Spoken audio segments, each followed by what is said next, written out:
Stephen Miller just said something so horrifying while on CNN that he literally shocked himself into silence. Watch this. I would note the administration won an identical case in the Ninth Circuit just a few months ago with respect to the federalizing of the California National Guard. Under Title 10 of the U.S. Code, the president has plenary authority. Stephen? Stephen? Hey, Stephen, can you hear me?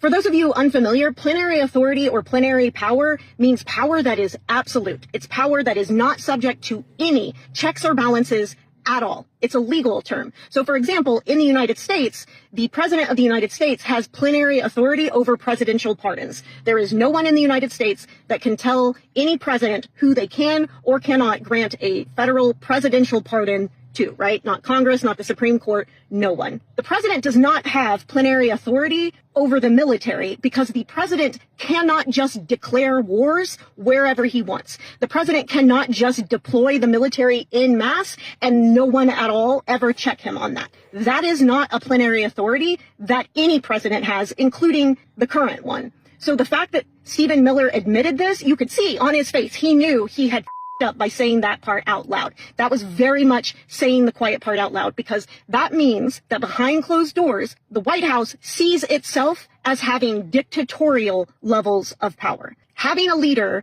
with plenary authority across the board, that's called having a king. This is a very, very scary mask-off moment for our country, y'all. But while Stephen Miller said the quiet part out loud on CNN, if you were not watching that interview live, you would have no way of knowing that he said that, because by the time CNN put it up online, they'd edited that part out entirely. So not only do we have a White House that is now saying out loud that they think their power is absolute, we have news platforms that are intentionally obscuring that fact from their audiences. This is horrifying. In fact, apologies if this video is shaking. I am on a road trip at the moment and having to film this in my car, and my hands are literally shaking from how insane this is. So please help me get this information out to folks so that, one, they know that it was said in the first place, and two, they know why it is so scary and what plenary authority means. So please interact with this video in all the ways possible, especially please repost it and let it play through for a second time in full. That gives us the best shot of getting this information out to folks.